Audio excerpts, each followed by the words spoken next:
Hello friends, आज मैं घेवर बनाने जा रही हूँ। यह ज़्यादातर सावन के महीने में बनाया जाता है। इसके लिए हमने 1 टेबलस्पून घी लिया है और उसमें आइस क्यूब डालेंगे 5-6।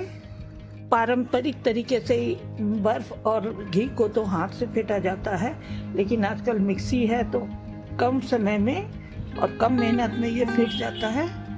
के लिए हमें पल्स मोड में मिक्सी के जार को चलाना है।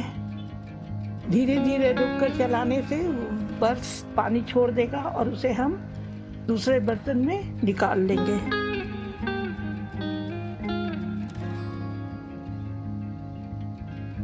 घी अच्छे से फेंट चुका है और हमने पानी को अलग कर दिया है। अब हम उसमें 2 टेबलस्पून दूध डालेंगे और उसको एक बार मिक्सी में चला देंगे।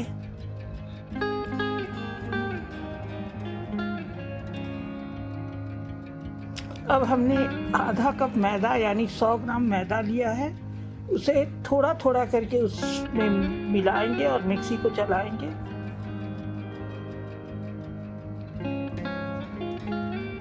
हमें मैदा को एक बार नहीं डालना है, हम थोड़ा थोड़ा करके मिलाएंगे और अगर ज़रूरत पड़ी तो थोड़ा दूध उसमें 1 चम्मच करके मिलाते जाएंगे।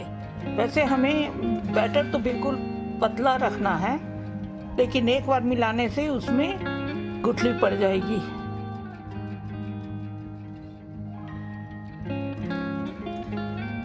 धीरे धीरे हमने मैदा को मिलाना जारी रखा है और जब सारा मैदा उसमें एक सार हो जाए तो हमें उसमें 1 टेबलस्पून बेसन मिला देना है।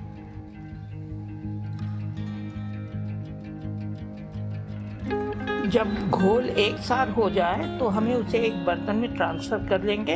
अब हमें एक बॉटल लेना है जिसके ढक्कन में हम होल करेंगे या फिर लैडन से घोल को घी में डालेंगे। तो हमने एक बॉटल ही लिया है और उसके ढक्कन में होल करके घोल को उसमें ट्रांसफर कर लेंगे। होल बिल्कुल छोटा होना चाहिए, तभी घोल से जाली बनेगी और तेल भी बिल्कुल गर्म होना चाहिए। उसके लिए किसी मोटे तले वाली डेगची या सॉसपैन हो जिसमें गहराई हो तो घेवर अच्छा बनेगा। तो मेरे पास 2 लीटर का कुकर था जिसका तला भी मोटा है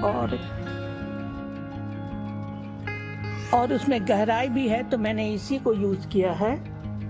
उसमें हमने तेल डाला है आधा कुकर के करीब और 2 चम्मच शुद्ध घी। इससे तेल का फ्लेवर थोड़ा दब जाएगा और उसमें घी की खुशबू आएगी तो स्वाद उसका बढ़ जाएगा। घोल की कंसिस्टेंसी बिल्कुल पतली है, जैसे ही उसे तेल में डालेंगे वह बिल्कुल फैल जाएगी और किनारे जमा हो जाएगी। अब हम उसे किसी स्टिक से या बेलन से बीच से चारों तरफ फैलाएंगे और थोड़ा थोड़ा करके घोल उसमें डालेंगे। हमें यह रुक रुक कर लगातार करना है। जैसे जैसे हम घोल उसमें डालेंगे वो उसे किनारे भी करना है। ऐसे करते करते बैटर की एक मोटी जालीदार परत तैयार हो जाएगी।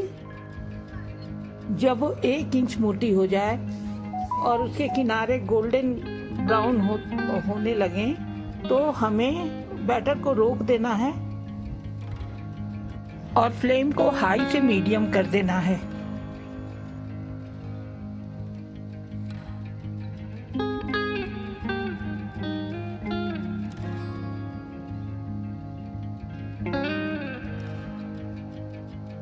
हमें इसे 5 मिनट छोड़ना है। करीब करीब इतने टाइम में यह बिल्कुल गोल्डन ब्राउन हो जाएगी।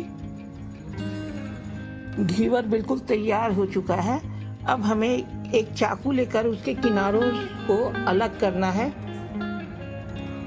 और गैस के फ्लेम को बिल्कुल लो कर देंगे ताकि वो और ज़्यादा डार्क ब्राउन ना हो जाए।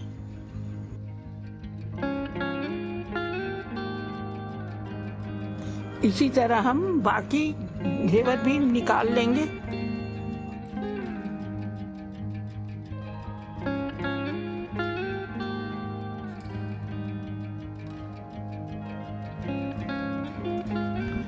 घेवर तैयार हो चुका है। अब हमें इसे आगे क्या करना है, उसके लिए हमने चाशनी बनाकर रखी थी एक तार की। हमें उन घेवर को चाशनी में डुबो के नहीं रखना है, वरना ये बिल्कुल सौगी और नरम हो जाएंगे। तो उसके लिए हमने चाशनी को चम्मच से चारों तरफ फैला दिया है उसके ऊपर।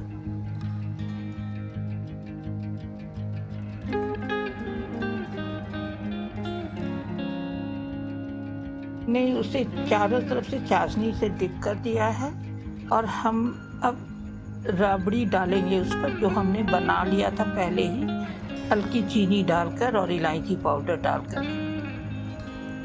तो अब हम राबड़ी से ऊपर के सिरे को कोट करेंगे चारों तरफ से।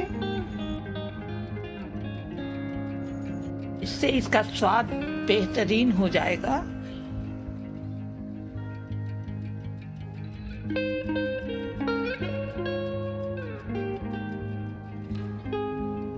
अब हमें राबड़ी के ऊपर कुछ ड्राई फ्रूट्स कतर कर डालना है, जिससे इनका स्वाद भी बेहतरीन और हो जाए और देखने में भी ये सुंदर लगे।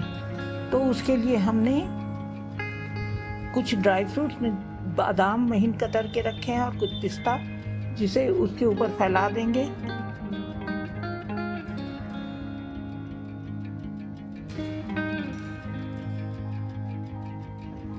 ये घेवर तैयार हो चुका है।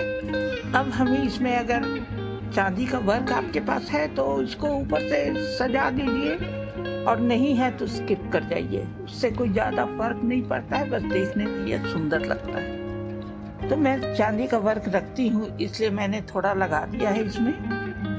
अगर आपको मेरी रेसिपी पसंद आई तो प्लीज़ मेरे चैनल को सब्सक्राइब कर दीजिएगा, लाइक और शेयर भी कर दीजिएगा।